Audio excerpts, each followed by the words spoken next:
and sit down next to me. Yep. Right. This is Norm Golden. Okay. And Well, when we start hey, the I'm C. official Barber meeting, Golden. Now let's get we're off going the to phone. eliminate everything prior to this moment. We Okay. start as if everything has gone smoothly. Yes. Okay. We can Okay. hang up now. Okay, now I'll put the phone down, right?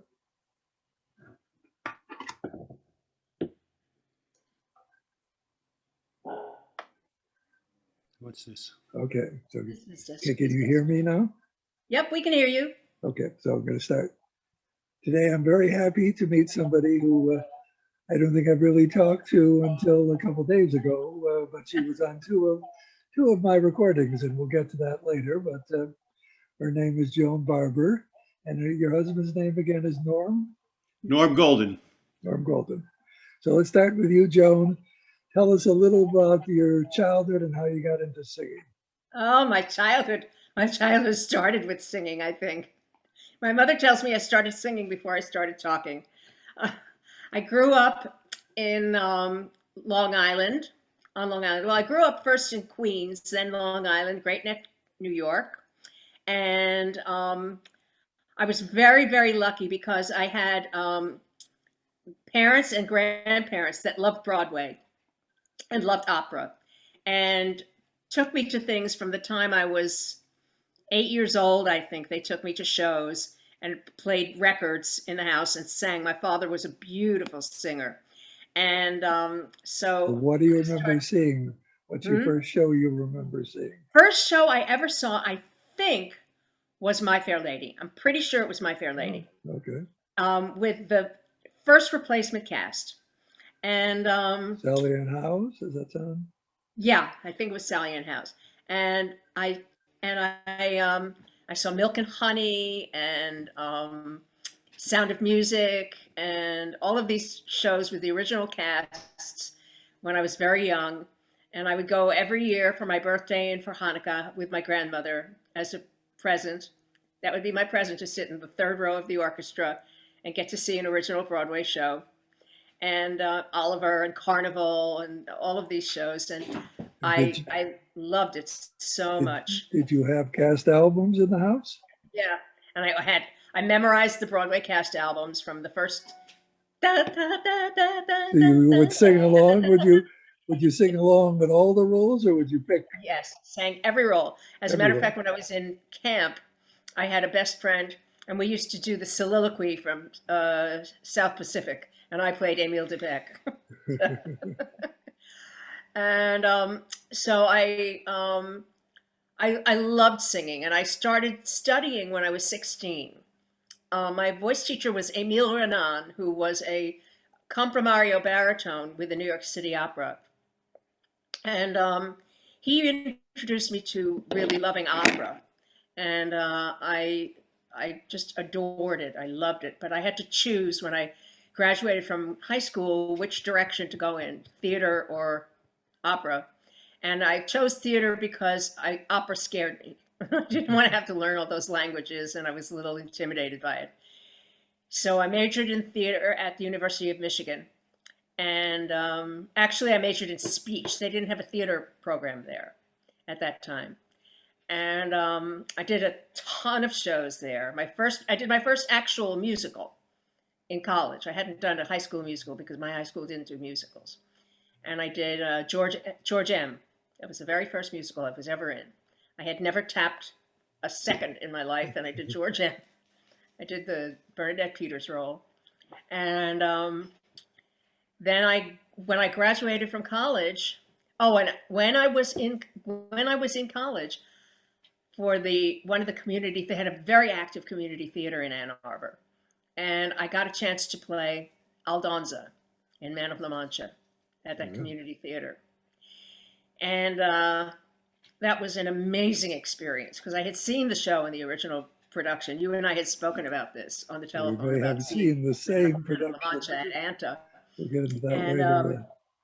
so I saw it when I was like 14 years old, but I got to play it when I was 20, and that was an incredible experience. And then when I graduated from college, I got my equity card right out of school, working for the Kenley Circuit, the big summer stock circuit. This This was in Michigan, So and where what shows were you in there? I was in Fiddler on the Roof with Jan Pierce, um, Showboat with um, Andy Devine as Captain Andy, and Sound of Music with Carol Lawrence, and Can Can with Ann Miller, who was a hoot. I love working with Ann Miller.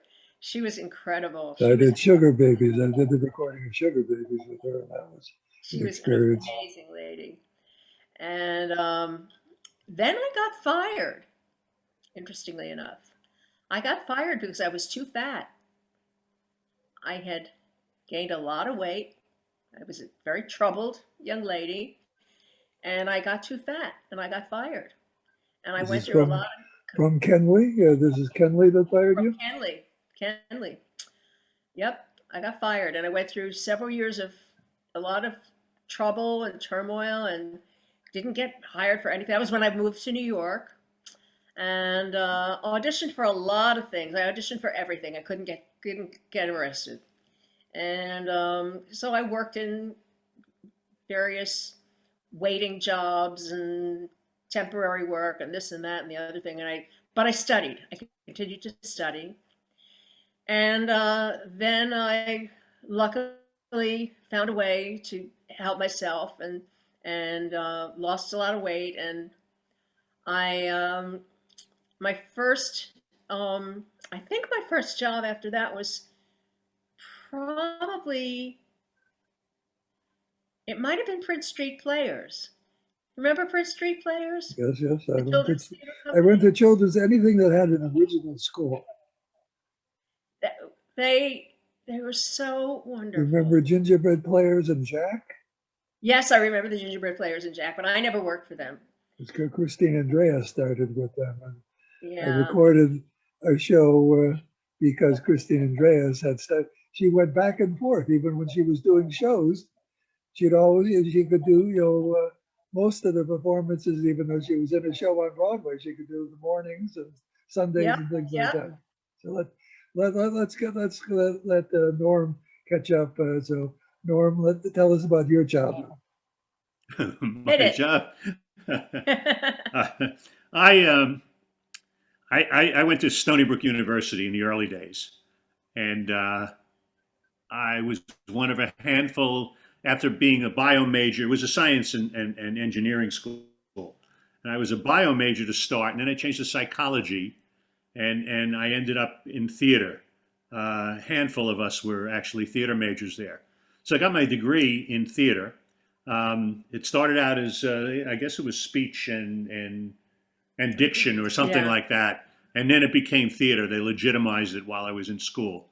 So I got my degree in theater, and I was a founder of a theater company on Long Island. One of a few of us founded a theater company which still exists on Long Island. It's called Theater Three. It's in Port Jeff, and I went and I started working for an insurance company for no known reason to me. And To earn a living, perhaps? excuse me. To earn a living, perhaps? Yeah. Yeah, perhaps to earn a living. Yeah, Perhaps. it was probably smart to get a job at that time, and I did that for 3 years. But I did theater, local theater, in community theaters and all that on Long Island. And I decided to go back for my master's. I went to Hofstra for a master's, and I was doing a show, and I met someone who was the chairman of the English department at a local high school. So I said, "Do you need substitute teachers?" Because I was free during the day. I had my classes at night. And he said, "Well, what's your experience?" I said, "Well, I've been in classrooms with substitute teachers." and, and they weren't very good. I'm sure I can do better than that. So he said, "All right, I'll give you a shot." And he called me in the next day, and I started subbing, and I became the number one sub for the English department between a middle school and a high school. And while I was subbing, it was the second semester of the year. And while I was subbing there, I had met other people, and the principal of the school said, they're trying to develop a new theater program under the I guess the blanket of performing arts. There was a music department, and they had the beginnings of a theater program, but they weren't happy with it. And I interviewed several times, and I had no education background. But I argued with them, and I said, look, if you want to develop a theater program, find someone who knows theater, because it's a unique thing. It's not like, okay, we have a play and we can interpret a play through an English department. I said, there's staging of the play, and it's a whole big piece here. And somehow they hired me. And I retired from there 28 years later, running the theater program at the local high school, one of the local high schools.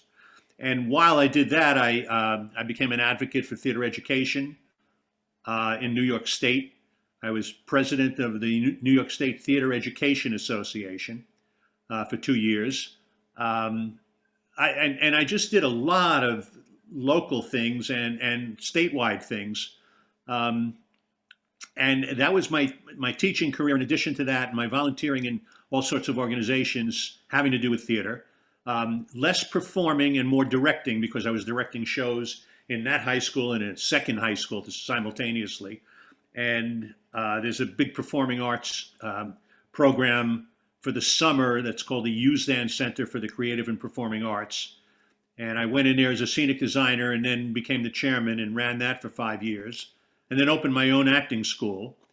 And after 3 years, I lost the space that I was, someone purchased the space from under me. And that's when I met Joan. So we met. And we met through Match.com. And a couple months later, I had finished my teaching career on Long Island. We moved in together into the city, in New York City. And Joan convinced me if I wanted to be an actor, I needed to get a headshot. And I did that. And the rest is history. Yeah. But did you have leading roles in your early? Well, the first thing I started to do was, I had leading roles on Long Island in shows. And when I got into the city, I started to concentrate on film and TV. And I figured the best way to learn was to do background work. I did that once and said, "Ooh, this is not for me."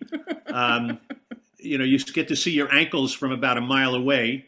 And I said, "Well, what's the next?" Extra? You were an extra in a movie? Yeah, it was very extra. They call it background now. It's not called extra anymore.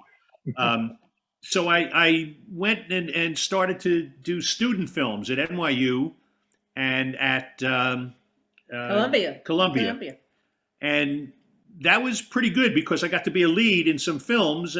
Often they didn't get finished, but at least I got to understand what, the picture of it. I had seen the big picture doing background work, and then I saw, what it was like to be a principal and how to hit a mark, and you get to see some of your work and you say, "Ooh, that's terrible. How can I change that?" And from there, it just, I don't know, I just started doing some commercial work, non-union, and then I landed a big commercial. And I've been on, I don't know, almost all the episodics in the city, in what they call now co-stars. Used to be under fives, but then they notched it up to co-stars, so it could be more than 5 lines. Never made it to guest star, but I've been in, I don't know, between movies and things, and I've had some principal roles in major movies.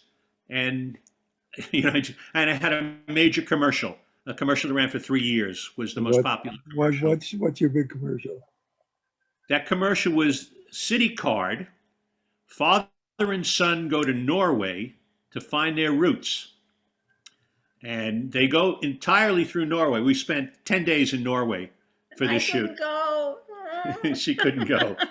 But we spent 10 days in Norway, and then it was a kickoff for a campaign at the time. It was about 2009, I guess.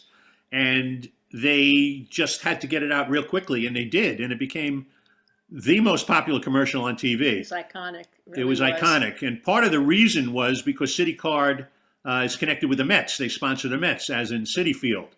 Right. So they played the commercial all the time at Citi Field. Ironically, my son was Mr. Met, the big baseball head, and we used to go to the games anyway. And I would be walking with Mr. Met, and people would spot me and say, "Wait a second, you're the guy." You're the guy. And it gave me a sense of celebrity. I mean, everywhere I went. would stop because they loved the commercial. And, then it just led to an acting career. He did, when he was first starting out too, he did, I don't know how many showcases he did. I can't remember, but one showcase in particular, Norm did Atticus Finch in To Kill a Mockingbird at a small off-Broadway theater.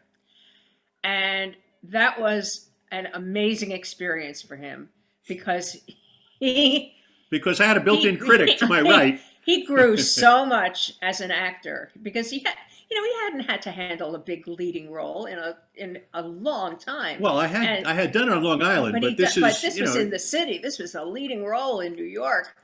And Atticus Finch is no easy role. Carries the play, and at least in the second act is the whole play. And he had a director who kept giving him notes and notes and notes and notes and notes and notes. And finally, I had to say to him, "Throw them in the fire, put them in the shredder. Burn those notes. Put them in the shredder, and go with your instinct."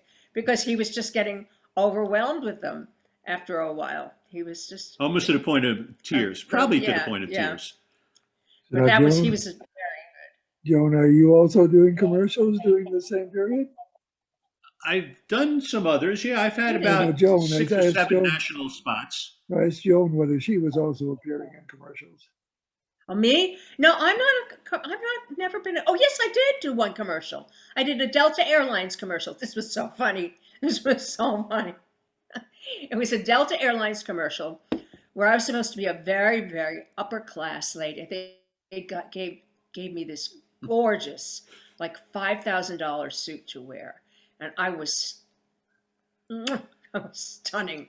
And I was supposed to be getting out of a cab, carrying a Pomeranian dog, little cute little puffy Pomeranian dog. Well, the dog handler shows up with a chow. You know how big chows are. Too big. The director threw a fit. The handler threw a fit. And I'm just going, "Oh, please just don't cut my commercial. Please just don't cut my commercial." So I said, "I can handle the chow. I'm fine." And the handler says, "He doesn't walk in and out of cars. You have to carry him." So I had to carry this gigantic 60-pound dog out of the car. It was so funny. That's my one commercial story that I had to play the owner of the chow dog. So tell us, after the Prince Street, what other theater did you get into? What kind of theater did I get into? Right. Or him? Who are you asking? You. Joan. Me. I did dinner theater at Chateau de Ville, which used to be a wonderful chain of theaters in New England. Did a lot of stuff up there. And my big quote-unquote break came in when I was 27 years old. If you got the time, this is an incredible story. Oh, yes, we do. I was standing online in the unemployment office. This is back in the day before they had computers, and you couldn't do your unemployment through computer or telephone. You had to actually go and stand online and fill out your form and talk to a person and do it like that. I was standing online at the unemployment office. I had just finished doing South Pacific at a dinner theater. And it was July. It was June, the very end of June. And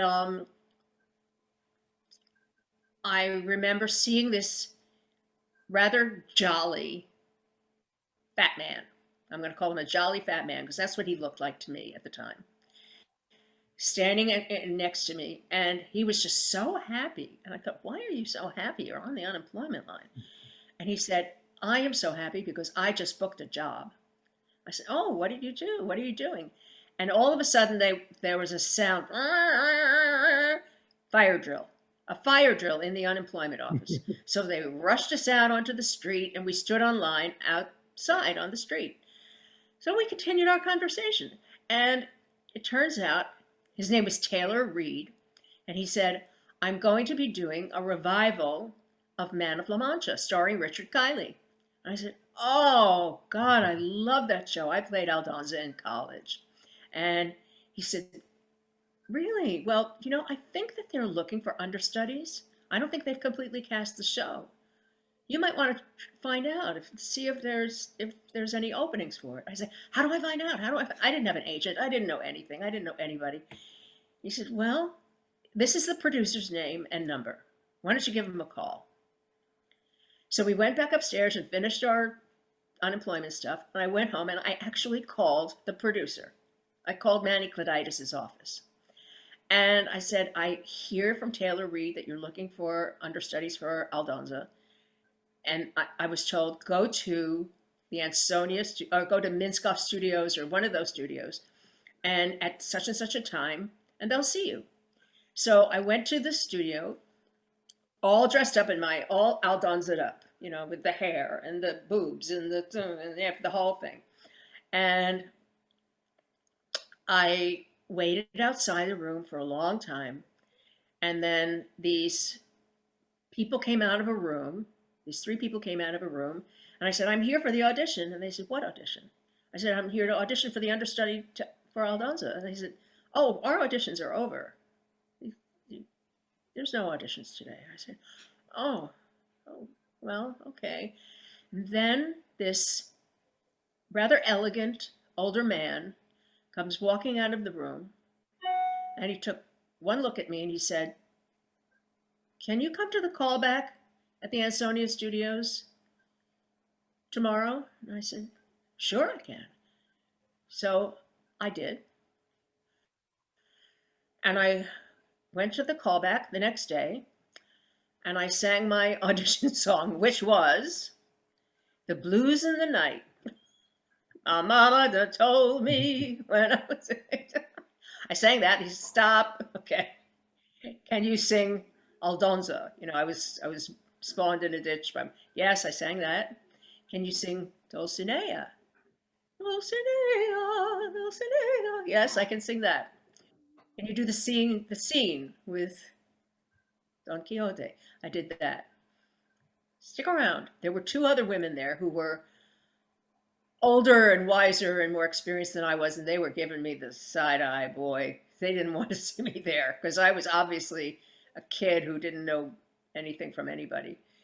Then in walked this gruff, kind of bear-like man smoking a cigar.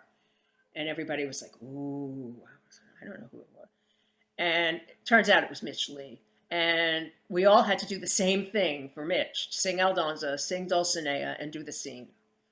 And then we were all told to leave. So there were three of us that were auditioning for this spot to understudy Aldonza and play the matinees. And then I got a call the next day or the day after that I had gotten the role. And I was so excited. It was July 4th. I actually called the producer on July 4th to say, thank you, I'll take the part. I didn't know what protocol was. I didn't know that you don't call somebody on July 4th to say, yes, I'll take the job. I didn't know what you were supposed to do. But I called the producer and said, thank you, I'll take the job. I'm so happy. I'm so excited. I was such an innocent. And later I found out that elegant gentleman who had taken an eye to me in the beginning was Albie Marr, the director, because I had reminded him so much of Joan Diener. Who was married. They were married. The two of them were married, right? Yeah, and there was a similarity between me and Joan. And when he saw me, he was like, he saw something of Joan in me. And he called me back without ever hearing me sing a note or speak a word. He just saw me and said, she reminds me of Joan. And later, when I got to understudy Emily Yancey, a magnificent Aldonza, an absolutely magnificent Aldonza. And she was injured, and I had to go on for her for quite a while in New York. Joan and Albie took me into their home and coached me on the role. And I will never, ever forget that. That's one of the most beautiful experiences I ever had. Being coached by Joan Diener in the role of Aldonza. I mean, what more could you want? That was that was a magnificent experience. So I've Yes. done a lot of understudy work. Saving the show has been my career a lot. Joan also has the distinction of playing Aldonza to Richard Kiley and to Raul Julia, which is she's the only one that played opposite both of them. Tell, tell us, Joan, tell us how you saw the first a preview performance that evidently I was at. Yes. Yes. We went in, I went with my brother. I think we were 14 and 11 years old. And we went in all excited to see this new show in this strange theater written by these people that we'd never heard of, but it was about Don Quixote, and we thought, oh, this is going to be exciting. And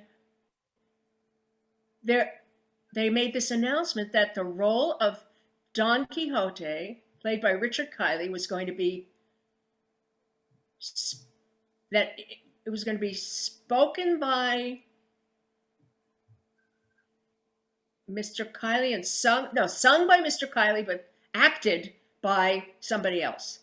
Correct. That Kiley was going to be off stage singing, and the role was going to be acted out by somebody else because Kiley had hurt himself or had had an accident and couldn't do the active movement. That happened to us too on the road, by the way. That The happened same- when somebody else had to do the active scenes. Well, briefly to get my story, I went down there and I got the cheapest seat because there were no discounts as there normally were for previews. You were used to sitting in the orchestra. I was not. So I attempted to move to a good, especially after they announced I was going to move. I said, when they announced that I'm not getting except 50% of Richard Kiley, I said, there are hundreds of seats. They certainly aren't going to say no to me moving to a better seat. And the usher said, no, I can't. You can talk to my supervisor. And I said, I might have to ask for my money back. Not wanting to do that, but oh, you're going to, let me stay there if I want my money back. No, they gave me my money back. Mm. And then I was going to see it right after it opened, and it opened to rave reviews. So I have never seen Richard Kiley. You've been involved with Richard Kiley. I've Oh, seen the revival. I did not see Richard. I don't know why I didn't see the revival. But, I did see the matinee Quixote. Remember who the matinee Ray Middleton maybe? maybe, Because because Ray was. I was going to be married, and my ex-girlfriend called me, and she said, "You like to go to the theater?" She did not like to go to the theater, and she said, "Can you take me to the Man of La Mancha?" I said, "I'm going to be married. I'm not talking to you in a couple of years." She said, "Oh, come on, don't you want to see it with me?" And I did. I took her to see Raymond. So I told her everything except Richard Kiley. Yeah, Dick was so special. I always say about him that he never gave anything less than an excellent performance, and sometimes he was transcendent. There would be nights when he would just like rise to this level that was so splendid that you couldn't believe what he was doing. And I don't know if he knew what he was doing. It was that good. It was that amazing, that And on wonderful. matinee days, did you see any difference between matinee?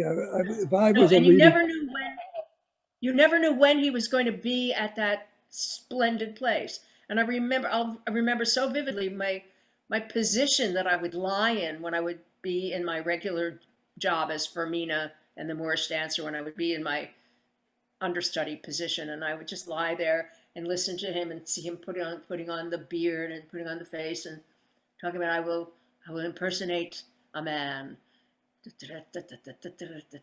he would do that, and he would just pull me in, and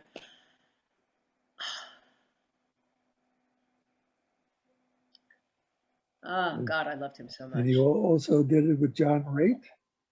Yes, I did it with John Raitt, who was hysterical. God loved John Raitt. I also did Shenandoah with John Raitt, The, and the I played his original, daughter. the original one or the revival? I did Shenandoah at Milwaukee Melody Top with John Raitt, and I did My Fair Lady with Leonard Nimoy at Milwaukee Melody Top. Could That was Leonard fun. could Leonard sing? Could he sing? He talked the part, I'm guessing. Yeah. And the most recent, like, fun thing that I got to do was the revival of Follies with Blythe Danner and Judy Ivey and Treat Williams and what? Oh my God, Polly Bergen, Gregory Harrison Gregory Polly and Harrison. Bergen.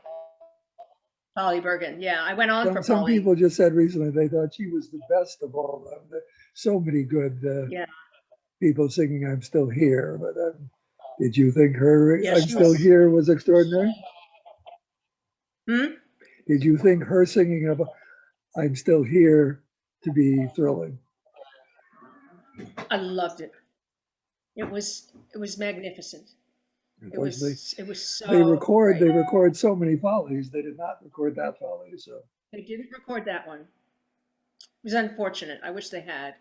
Yeah, I really wish they had recorded it. I understudied 6 people and went on for all of them in that show, Including Judy Ivey. including Judy Ivey and Polly Bergen. I can give you an anecdote about the Polly Bergen role that Joan was out shopping or something like that, and we got a call from the theater. Is Joan available? I said, she's out right now. I can reach her if you want. She says, yeah, we wanted to go on for Polly today. And I said, all right, I'll call her and have her call in. And I called her and I said, Joan, they want you to go on for Polly Bergen today. And she says, yeah, okay. I said, you've never rehearsed that role. Yeah, I didn't understudy her. That wasn't on her list. And I said, you've never rehearsed that. And you said, okay. She says, yeah, I'll figure it out. And I said, I have to be there. And they gave me a ticket in a seat in the orchestra. And I just wanted to see how she was going to do this. And I mean, I knew she could sing "I'm Still Here." I knew she could, really beautifully sing that. And I remember sitting there next to someone and the little card, the little paper comes out that Joan is going to be playing the role. And the guy next to me said, oh, wow, the only Tony nominee, and they got a substitute. I looked at him, I said, she'll be better than Polly Bergen. And he said, how do you know that? I said, because I live with her and I know what she can do. And I sat there and I watched her do the show. I mean, having never done it before, having never walked on the stage in that role. And she was incredible. And I asked her afterwards, I said, how did you do that? And she said, well, every table I was at, as we went from table to table, she said they would give me the direction to go to the next table and where I had to go from there. They gave me my And sides, they gave her lines. my lines, little slips of paper, and we'd go over the lines for the next scene. And While on on stage. stage. It's impossible to do that. And yet I saw it. what happened to the girl who was the understudy? She was sick. Oh. No, she wasn't sick. She was on for Blythe. That's it. She was on for Blythe, who was out. And then Polly was out. So they were both out.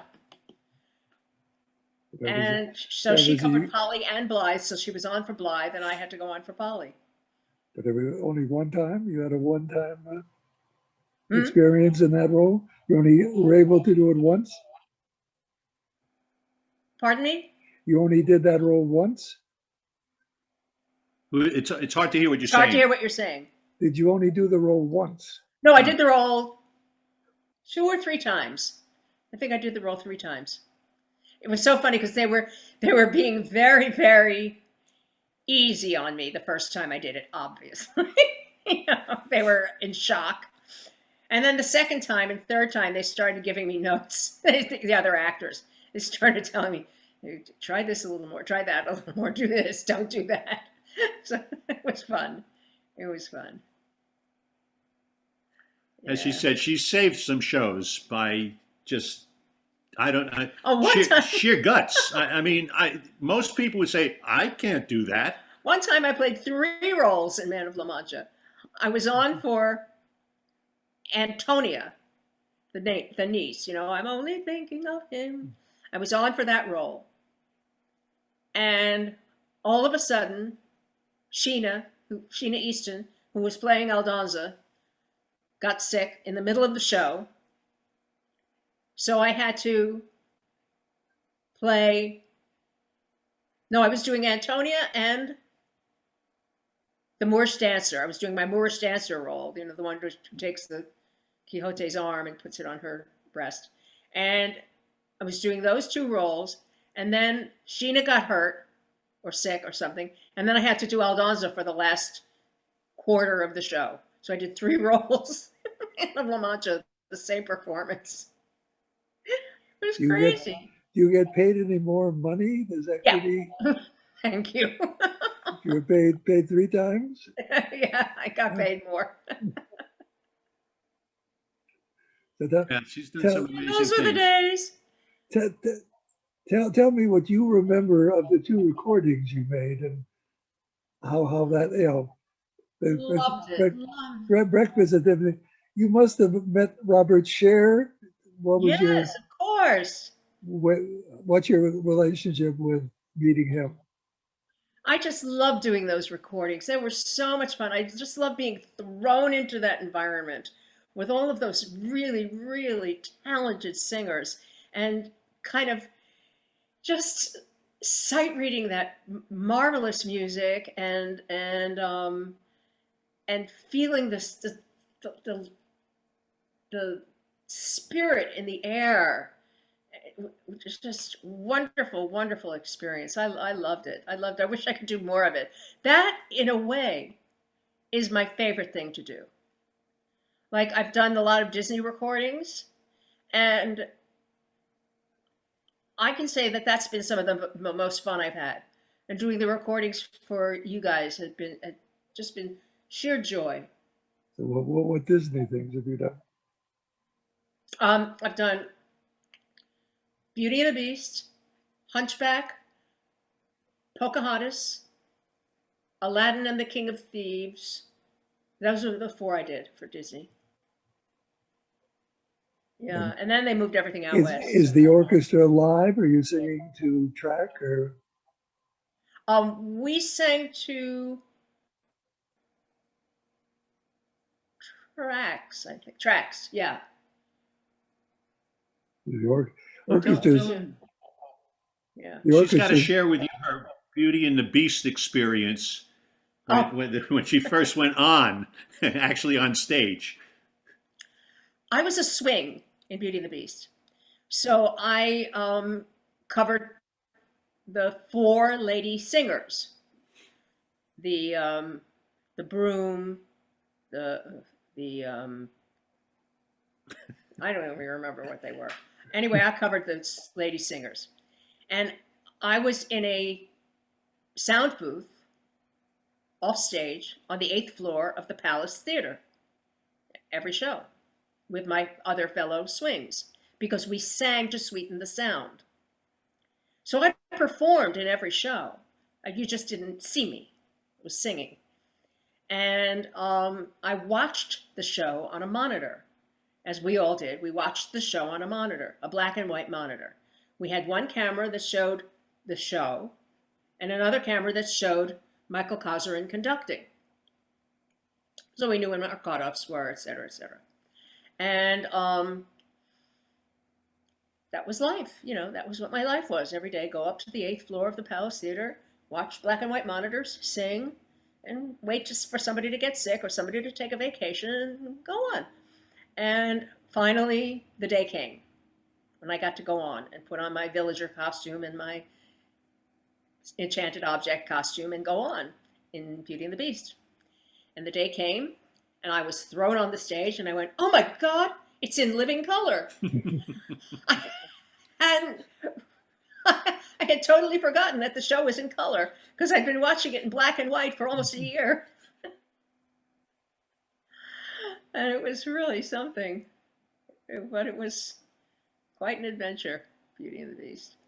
What do you call with breakfast? The thing that I'm is party people, and originally we tell people this is a Bob Merrill musical that had wonderful songs, but not a good book. And Yeah, people did that not. kills so many shows, doesn't it?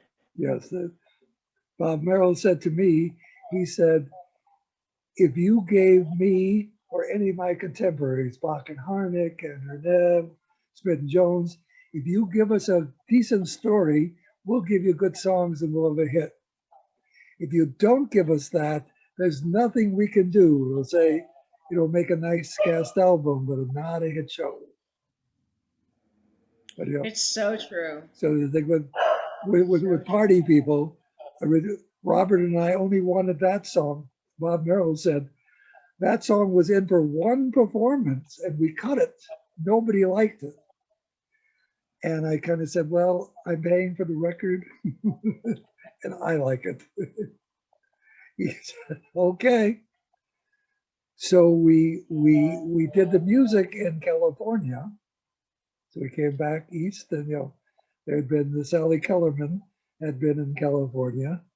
And that was pretty much it. And then we added Faith Prince and all the other people anyway. But for the party, so we liked it for the dance music in between. They did like a fugue, as Cy Coleman had in Little Me, the Rich Man's Fugue. So somebody decided, maybe Robert Sher, that we would have the people make jokes, the elegant party people, and make jokes. And so we had very talented people, you and Jonathan Friedman and who some of the people, and you all did voices. And every time we played those back, we laughed. We could not stop laughing at all. Can I still get that? No, unfortunately. So we played it for Bob Merrill. And Bob Merrill said, these people do not have funny lines.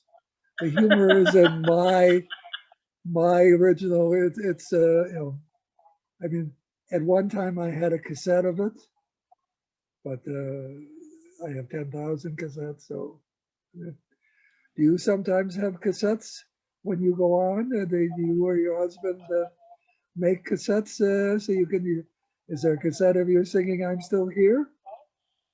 No, unfortunately, there's cassettes. God, I have a bunch of cassettes lying around from my past, but none of them I'm still here. Um, I'll sometimes drag out my old vocal cords and pull Sometimes out the song. then tell us your involvement with Lizzie Borden. Oh, I left Sound of Music to do Lizzie Borden. Oh, I left Sound of Music on Broadway to do Lizzie Borden. Um, so there's a Broadway show to Fairleigh Dickinson, right? to do a regional theater because I wanted to do a meaty, not leading role, but a meaty role rather than being the So ensemble anymore. you're the mother, right? You're the mother. You're the one who And I was the sister. sister. I was Lizzie's sister. And working with Allison Fraser was again another one of those magnificent acting, sharing the stage experiences. We really bonded as sisters. We bonded at the audition. And I just, I thought she was so incredible because I don't think in real life she's probably done anything as violent as Lizzie. Yet I believed when I saw her do it that she would do that. It was scary. she's truly, she's truly a gifted actress and singer and everything. And I love doing Lizzie Borden. I love creating something new. You know, that was really cool. And I really enjoyed doing Lizzie Borden. So I liked I creating. went to see the show. I went to see the show, and I just stopped to tell Allison how wonderful it was, and she said, "Well, we're going to record the cast album, aren't we?" I said, "No, no, no. I mean, this is a regional production, and you know, if you opened it in New York, and you know." And I said it would just cost too much money. Yeah. She said, "Well, we'll all do it for free." We would. You recall her going to you? Did she have a meeting with everyone and said, "You know, we're lucky that Bruce Yeckel is going to record us. You know, he's not going to make much money selling it," and I didn't make much selling it. But I was having Chris McGovern had a recording studio, so we mixed the record for free. You know, as a producer, this is an ideal situation. You have free actors and free musicians and free mixing. You know. And, Tell them about Sundance. Oh, That was really that's nice. another great experience I had, was working at Sundance out in Utah. Okay, what did you do there? I did 2 shows there. I did Fiddler on the Roof with Michael Rupert. And we were both told in a review that we were too young and thin for Tevye and Golda. And like these people were not starving to death. And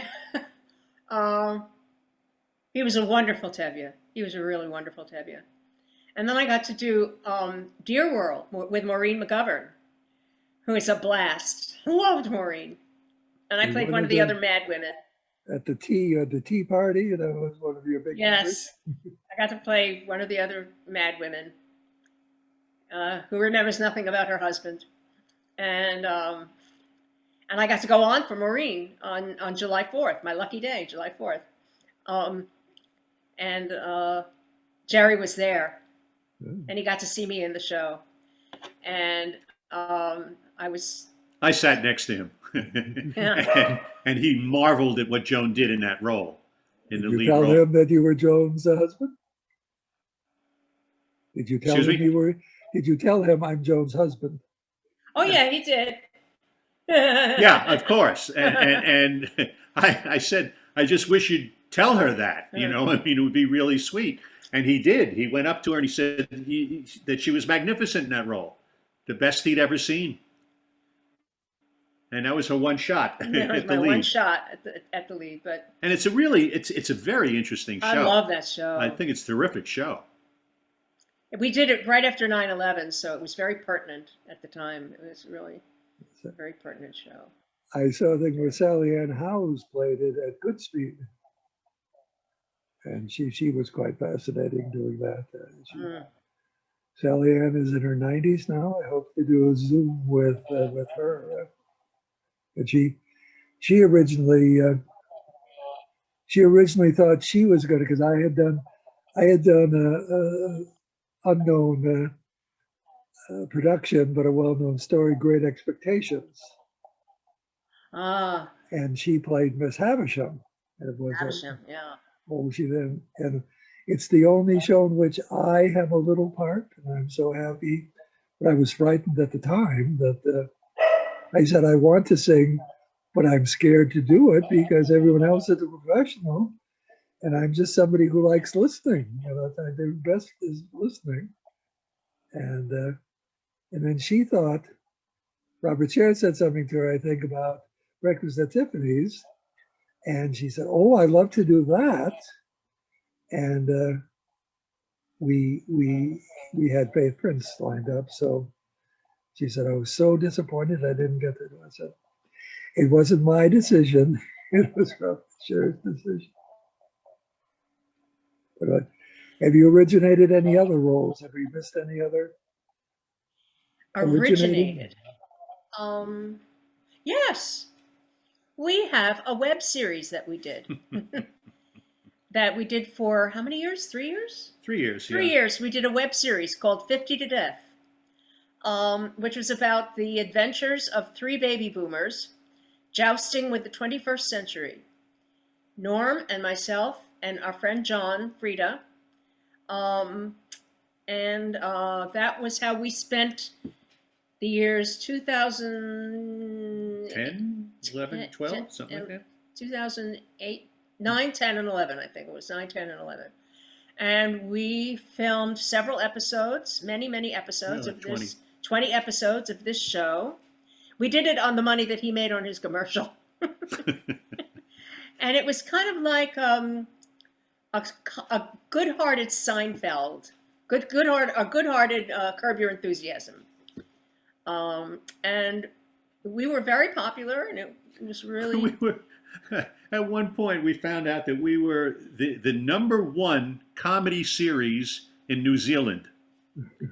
I mean, and they had us listed with major TV shows, and we were number one in New Zealand of all places.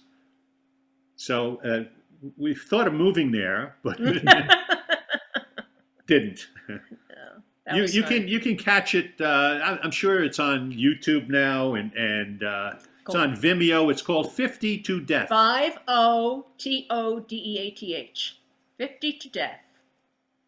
And were there Almost got it picked up by AARP. were there original That's songs, so or there close. were period? What music what was there in it? We used. There's no music in it. It's a It's comedy strictly series. comedy. I see.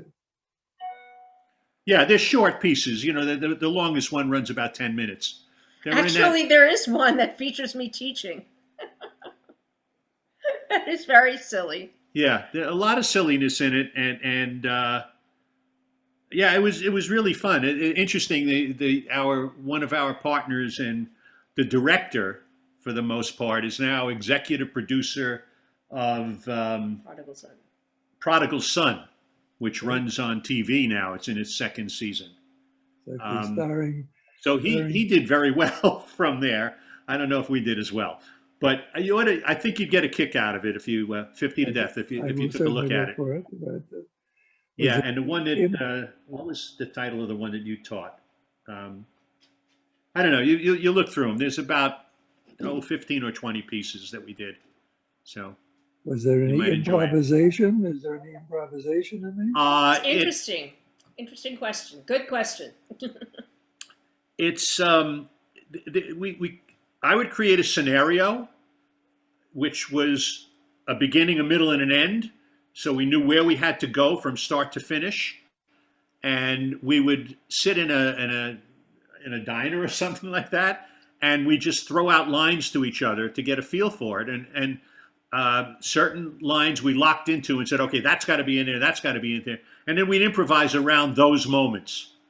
So we knew that there was a short story that happened, because I found with so many of the websites at that time, of the web series, they didn't know where to go. And I always wanted something that was beginning, middle, and end. So each one stands alone, and they all also can be mixed. But a lot of improvisation in it. And we work with friends all the time. So when we cast it for other people, we knew exactly what they could do and how we would work together.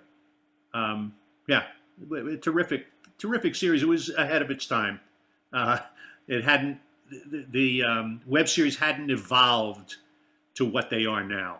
So, but take a look at it. I think you'll get a kick out of it. So now you're in Delaware, and you were in Manhattan. You left Manhattan. You went to Edgewater. I also was in Edgewater, New Edgewater. Jersey. We lived there for 4 years. 4 years. 4 years. I did one show in New Jersey. I did Other Desert Cities, straight play, which I really enjoyed doing a lot. I love doing a straight play. And because you don't have to worry about warming up your voice all the time. And I continued to teach. I teach singing, and I continued to teach, but I would take the bus into the city and taught there. And then we decided that we just really wanted to get to a place where we could have a house and a yard and a nature trail and things to do and people to meet and just get out of the city. Just really, we wanted to get away. And we looked in various different states and different places, and we came upon this place, which is called Coastal Club in Lewis, Delaware, near Rehoboth, where our president has his second home. And It's a resort it's a area, so resort it's right near the area. water. Gets a little crowded during the summer because people come from D.C. and Philadelphia. Philadelphia. I mean, it's a big resort area with boardwalk and all that. But we're a little bit off the beaten path to the boardwalk, so we can avoid it if we have to. Um, and it's a whole different life. I mean, we can sit out in the backyard and look at trees, and Lexi, our dog, gets a chance to run. Where, not quite the way it was in the city, and it's interesting living here. It's they call it slower, lower Delaware. It's very slow. It's different people, and yeah, it's fine. I mean, Do we you miss think you performing. might? You think you might get bored after a time and want to do something a little exciting? I'm studying right now a lot. I'm studying through a program called Total Vocal Freedom, which works with the Alexander technique. And so I'm really learning a great deal. I'm in that second wind of learning phase. I don't know how if I will have any opportunity as a performer to use it, but I feel like it's filling my days and it's filling my brain and it's filling my heart and soul in a lot of ways. And I'm my voice is growing in new ways. Like at this late stage in my life, I feel very grateful for that I'm not stuck and uh, yeah, that I'm not stuck. I feel like I'm moving and growing as an artist, and that I can still sing, and even in some ways sing better. I just made a recording for Michael Michael Colby. Colby and Joseph Thalkin One of his shows. for a song that they wrote, and we'll see what happens with it. I'll be sure to let you know about it when it comes I've, out. I've interviewed Michael Colby. He's had a fascinating life. Growing up in the Algonquin, can you imagine being Yeah, raised and palling around with Alan J. Lerner and Fritz Lowe? and I love Michael. He's a dear friend. I did a recording with Joseph Thalkin. He wrote a show with Barry Kleinbort, and Hmm. I think the song was called "Time," and it's a very touching song. It's a very touching song. So we're not dead. We're waiting for the we, next we, gig. we're- It's and we've got very senior parents. Yeah, that's a lot of our A energy lot of has our gone to energy that goes into lately. that.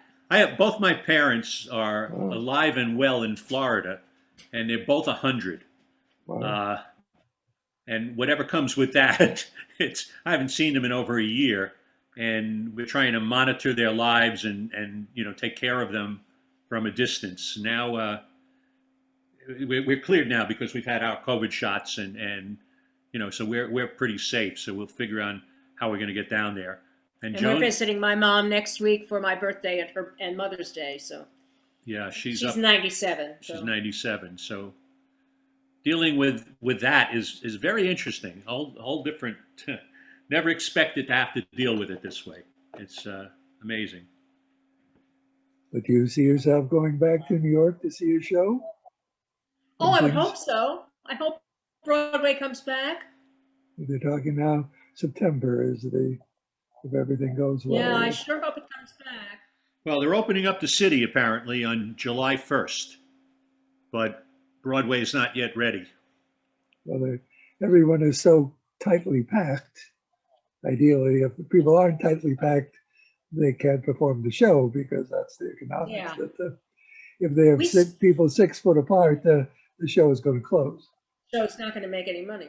We saw a show down here last week with people sat cabaret style at tables, and the Kids were wearing masks. The kids that were performing were wearing those see-through plastic masks, Right. and the audience were all masked, and it worked out pretty well. It worked out well. Um, What were so I they was doing? glad to finally get to see live theater. What were they doing? Susical. Oh, Yeah. High school kids doing right, Susical. right. A lot of talent because they drew from they draw from a lot Lot of of different schools lot around of here. very talented kids. But the show itself is, Susical.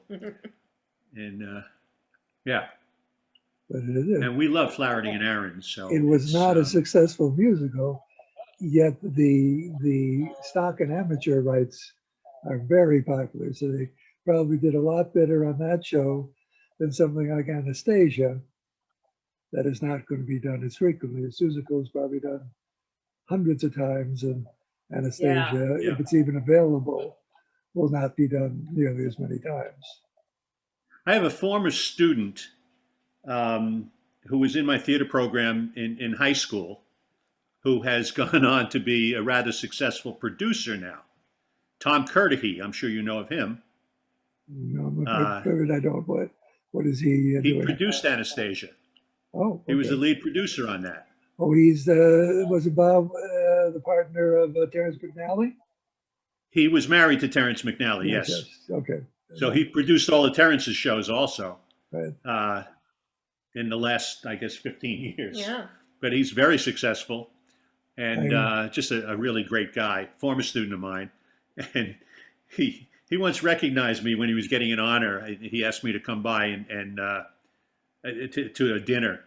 And he recognized me as the one who inspired him to get involved in theater, which was thrilling to hear and to see. I went to see The Visit quite a few times. Did either one of you see The Visit? Yes. Yes. You saw it? We Did saw you The see Visit. it on Yeah. Broadway? Yeah. On Broadway with Cheetah? Yes. Yeah, he's had some. And after that is when he started winning Tony Awards. I mean, so he's got several now, and good man, really good man, and just loves and believes in theater. So he'll figure a way to revive it all. I'm sure he'll be right in the center of all of that. Terrence McNally wrote a musical in which his name was removed before it opened. It was a musical called Here's Where I Belong, which closed opening night. And it was based on East of Eden, very famous movie. And Yes, I remember John hearing Steinbeck, that. Yes. And so on eBay, I saw a script called Good Boy. And there was something else about it. I said, I think that's an early title for East of Eden or Here's Where I Belong. So I bought, believe me, that's the only script that was probably ever put on eBay. So the show closed, and Terrence McNally had a book of short plays. So I went to see it, and people signed. He was signing the book. I bought his book. Didn't really want a book of short plays, but I said, "Would you sign this?" And I showed. Here's a big. Well, what was the title that I had said?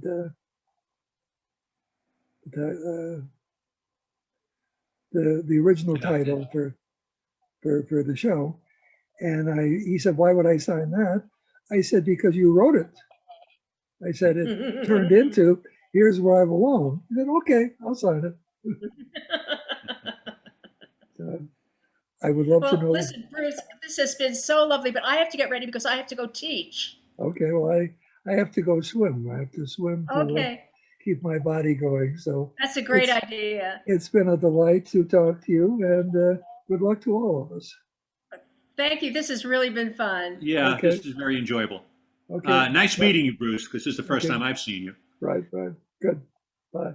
Bye-bye. Bye-bye. Okay, take care.